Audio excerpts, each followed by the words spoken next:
saat hening, saat kita menyiapkan diri menghadap Tuhan menjelang hari ini berakhir. Mari kita mengambil waktu bersatu. Marilah kepadaku semua yang letih lesu dan berbeban berat. Aku akan memberikan kelegaan kepadamu.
Bapak Surgawi, kami datang di malam hari ini, kami mau membaca dan merenungkan sedikit bagian dari firman Tuhan.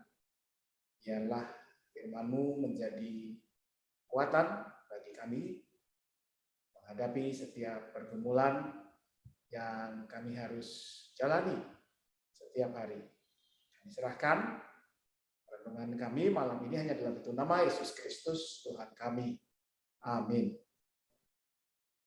Ibu yang dikasihi Tuhan, saya mengajak kita untuk merenungkan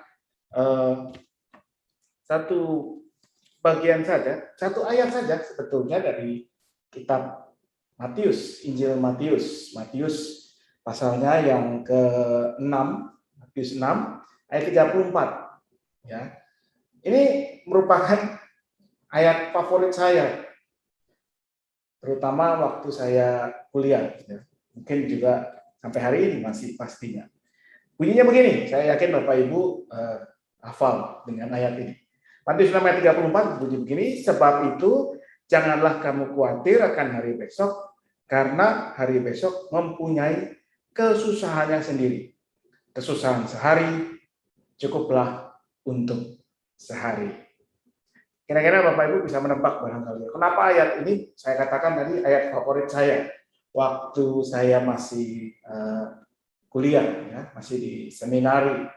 Karena saya ini adalah tipe mahasiswa yang mungkin Anda dulu kenal ya istilah apa namanya SKSD, ya, mahasiswa SKS, maaf, kalau masih kuliah itu ada istilah SKS, ya. Nah, kalau SKS yang benar itu kepanjangannya adalah sistem kredit semester. Kalau SKS yang untuk mahasiswa seperti saya itu kepanjangannya adalah sistem kebut semalam. Ya, artinya tugas buat besok dikerjakannya malam sebelumnya. Malah kadang-kadang saya lebih celaka lagi ya, bukan cuma semalam. Sistem kebut sejam. Tugasmu dikumpul jam 9, jam 8 baru saya mulai kerjakan. Ya itu apa namanya? Karena dulu saya sangat menghayati ayat ini. Kesusahan sehari cukuplah untuk sehari. Ya, hari esok mempunyai kesusahannya sendiri. Tugas besok jangan dikerjain hari ini, kerjainnya besok saja. Yaitu pemahamannya keliru sekali ya. Semoga kita semua, terutama kalau ada mungkin anak cucu bapak ibu yang masih sekolah, masih kuliah tidak memahami seperti saya dulu.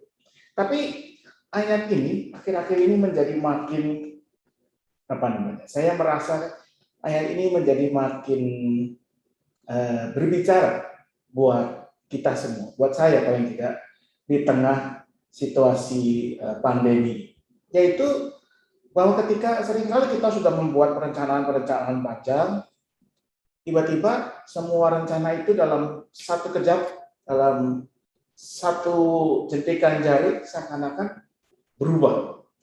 Ya, sebetulnya hal itu bisa terjadi kapan saja, tetapi di pandemi ini benar-benar lebih terasa.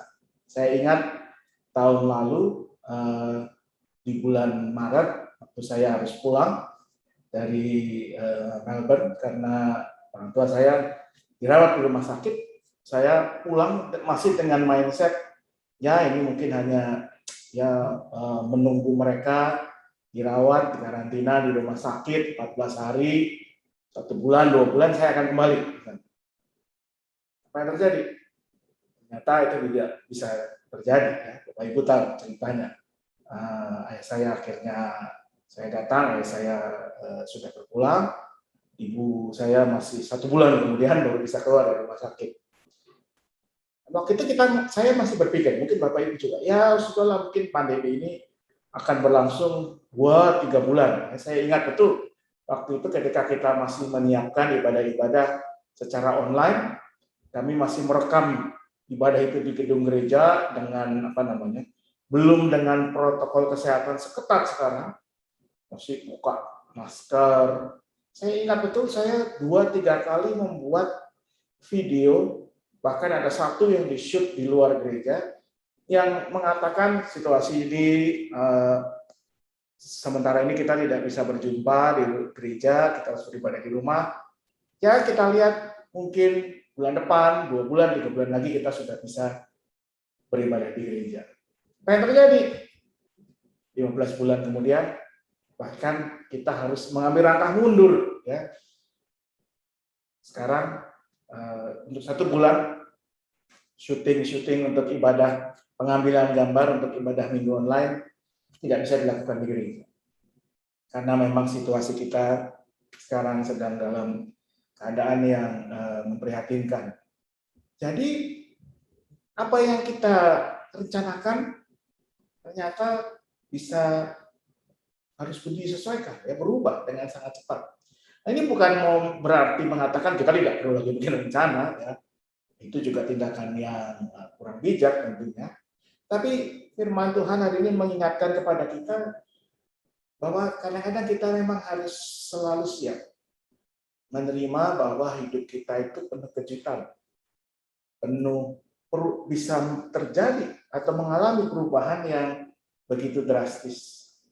Dan secara manusiawi ketika apa yang kita rencanakan tidak terjadi, kita jadi gusar, kita jadi khawatir akan seperti apa nanti, kapan kita bisa kembali beribadah di gereja, kapan rekaman bisa kembali dilakukan di gereja, dan seterusnya. Dan kalau itu yang selalu kita pikirkan, maka tentu hidup kita akan dikuasai oleh kekhawatiran yang berlebih. Dan ayat ke-34 dari Matius 6 ini kata khawatir, ya, bahasa sebetulnya seluruh ayat kata khawatir yang dipakai di Matius 6 mulai dari ayat 25 sampai 34 ini, kata khawatir yang dipakai adalah yang kata yang menggambarkan ketakutan, kecemasan yang begitu rupa menguasai hidup kita sampai kita tidak bisa lagi bertindak, mengambil keputusan yang bijak, bertindak dengan benar. Kita hanya terpuruk dalam ketidakberdayaan. Nah, tentunya bukan itu yang Tuhan kehendaki. Ayat ini bukan mau mengajak kita untuk ya sudahlah tidak usah punya rencana, ya jalan saja ikuti arusnya, ya, go with the flow, bukan begitu. Tapi juga mau mengajak kita untuk tidak terjebak pada kekhawatiran yang berlebihan, yang menguasai diri kita begitu rupa. Dengan demikian, kita akan lebih legowo, ya, legowo itu lebih lega ketika apa yang kita bayangkan, yang kita inginkan, yang kita harapkan, kita dambakan tidak terwujud. Tapi justru ada hal lain yang harus kita hadapi. Kita akan lebih bisa menerima hal itu. Dan dengan demikian, kita akan lebih bijak, lebih tanggap menghadapi apa yang ada di depan kita. Keadaan-keadaan yang tidak menentu. Dan itu yang saya rasa juga kita jalani bersama-sama.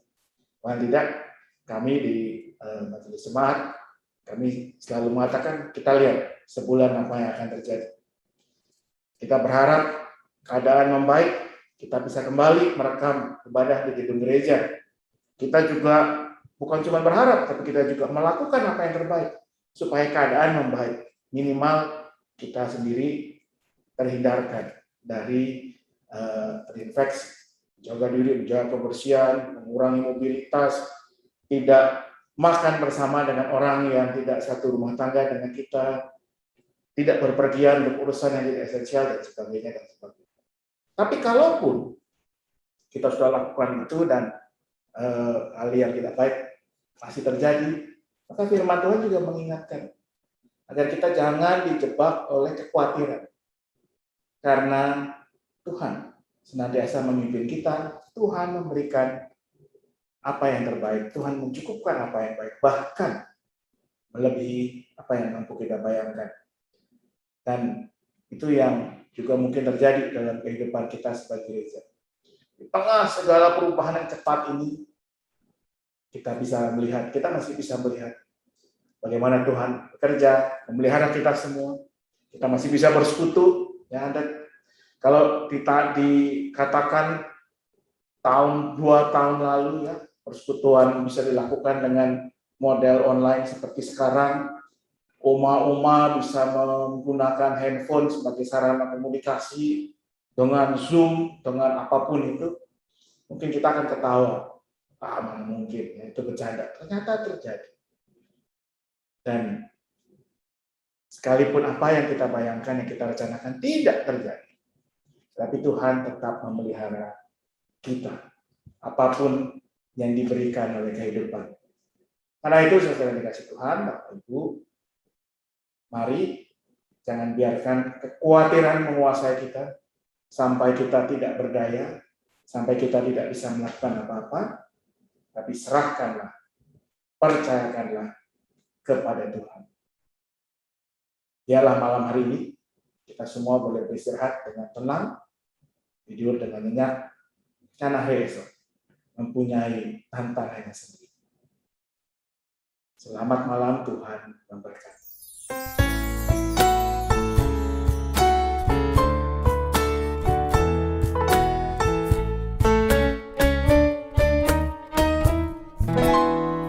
Ku berserah kepada Allahku, di darat pun di laut menderu, tiap detik tak berhenti. Bapa Sorgawi terus menjagaku. Ku tahu benar, ku dipegang erat di gunung tinggi dan samudera, di taufan gelap ku didekat. Bapa Sorgawi terus menjaga.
tahu benar ku dipegang erat di gunung tinggi dan samudera. Di taufan gelap ku didekat, Bapa Sorgawi terus menjagaku. Ku tahu benar ku dipegang erat di gunung tinggi dan samudera. Di taufan gelap ku didekat, Bapa Sorgawi terus menjagaku.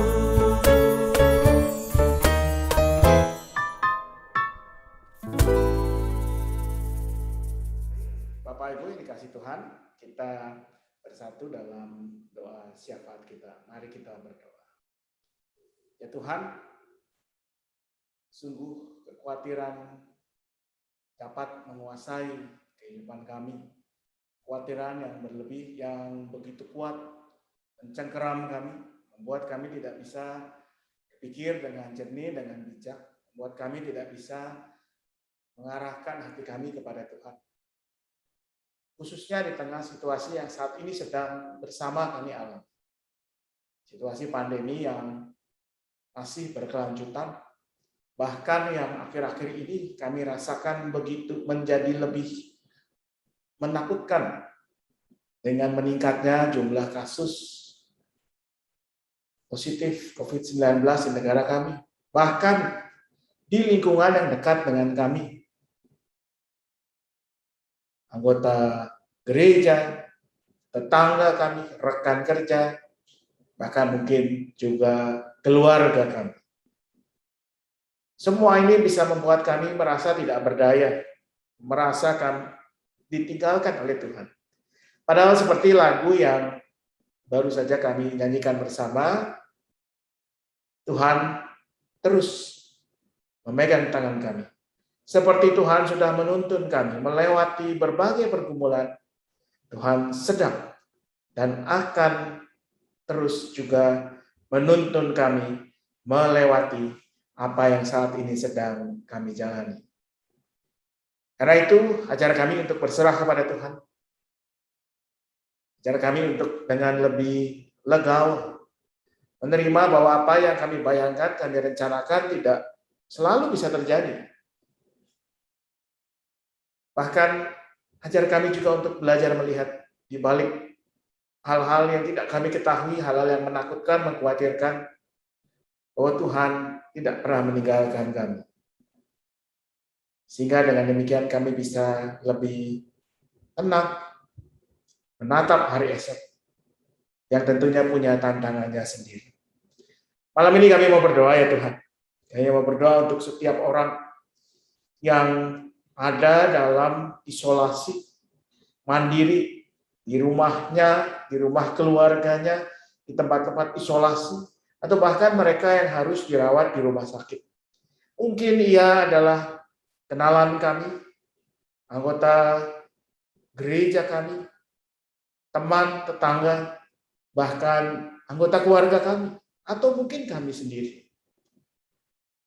Biarlah apa yang terjadi tentu menakutkan, mengkhawatirkan, tetapi jangan sampai mencengkeram kami hingga kami lupa akan kasih Tuhan yang selalu memimpin dan menyertai kami.